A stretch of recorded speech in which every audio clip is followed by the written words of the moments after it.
Hi అండి అందరికీ welcome back to our channel moments with Nirosha. ఎలా ఉన్నారు అందరూ? నేనైతే బాగున్నాను అండ్ మీరు కూడా చాలా బాగుండాలని కోరుకుంటున్నాను. ఈ వీడియో వచ్చేసి వైకుంఠ ఏకాదశి రోజు తీసింది. వీడియో తీసాను కానీ ఎడిటింగ్ అవేం చేయలేదు, అందుకని వెంటనే పెట్టలేదు. మధ్యలో న్యూ ఇయర్ కూడా వచ్చింది. న్యూ ఇయర్ వీడియో అయితే పెట్టాను కానీ అవి ఎడిటింగ్ వాయిస్ అవేమి ఇవ్వలేదు. జస్ట్ వీడియో క్లిప్స్ వరకు యాడ్ చేసి ఒక లాంగ్ వీడియో పెట్టాను. ముక్కోటి ఏకాదశి రోజు అయితే నేను మార్నింగ్ 4:45కి అలా లేచి ఫస్ట్ అయితే ముగ్గు వేసుకున్నాను. ముగ్గు అయితే ఇలా వేసానండి. హ్యాపీ వైకుంఠ ఏకాదశి అని రాశాను మధ్యలో. ముగ్గు కంప్లీట్ అయిపోయిన తర్వాత ఇంట్లో పనులు కూడా కంప్లీట్ చేసుకొని 7 కల్లా స్నానం చేశాను. తర్వాత పెరట్లోకి వెళ్ళి దేవుడి కోసం పూలు కోసుకొని వచ్చాను. ఇంకా తులసమ్మని పూజిద్దామని తులసమ్మ దగ్గర అయితే పసుపు రాసి బొట్లు పెట్టుకొని ముగ్గు కూడా వేసుకున్నాను. ఇంకా తులసమ్మని పూజించడం అయిపోయిన తర్వాత గుమ్మానికి కూడా పసుపు రాసి బొట్లు పెట్టుకొని గుమ్మం దగ్గర కూడా ముగ్గు వేసుకున్నాను. పైన అయితే రౌండ్లు వేసుకొని కింద మెలక ముగ్గు వేశాను. ముగ్గు మీద కూడా కొంచెం పసుపు కుంకుమ చల్లి గుమ్మం దగ్గర కూడా అలంకరణ చేసి గుమ్మాన్ని అయితే పూజించేసాను. ఇంకా పటాలన్నిటికి కూడా పూలు పెట్టుకొని ఇంట్లో పూజ చేసుకున్నాను.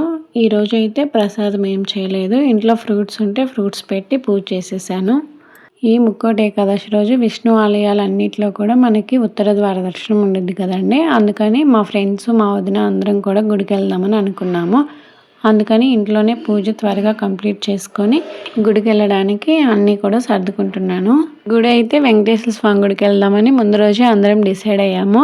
అయితే ఈ గుడి మా ఊర్లో లేదండి. మా ఊరి పక్కన ఒక 7-8 కిలోమీటర్స్లో చలివేంద్రం అనే ఒక ఊరు ఉంది. ఆ ఊర్లో కొండపైన ఉంటాడు స్వామి. కింద నుంచి మెట్లు ఉంటాయి.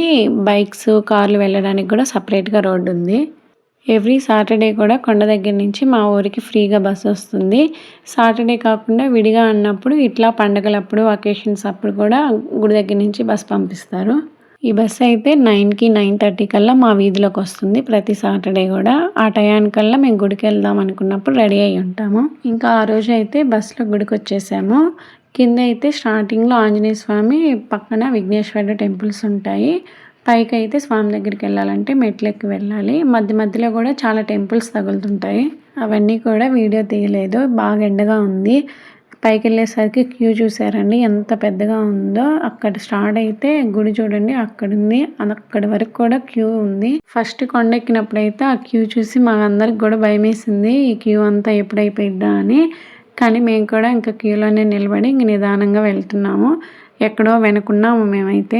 ఆ క్యూ అంతా కూడా అయిపోయి ముందుకెళ్ళి స్వామివారిని అయితే దర్శించుకున్నాము. స్వామివారి అయితే ఉత్తర ద్వార దర్శనంలో ఉన్నారు. వీడియో తీయడానికి కుదరలేదు, అందుకే కొంచెం ఇంకా బయట స్వామివారిని దర్శించుకొని వచ్చిన తర్వాత లోపల స్వామివారిని కూడా దర్శనం చేసుకుని బయటకు వచ్చేసాము. ఇదంతా కూడా బయట ప్రాంగణము. ఇక్కడ కొబ్బరికాయలు కొడుతున్నారు. మేము కూడా వెళ్ళి కొబ్బరికాయలు కొట్టుకొని వచ్చేసాము.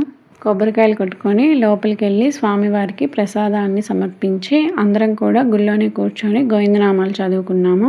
నామాలన్నీ కూడా చదవటం కంప్లీట్ అయిపోయిన తర్వాత కిందకు వచ్చేసాము అందరం కూడా. బస్ అయితే రాలేదు, అందుకని ఆటోలోనే మా ఊరు వెళ్ళిపోయాము.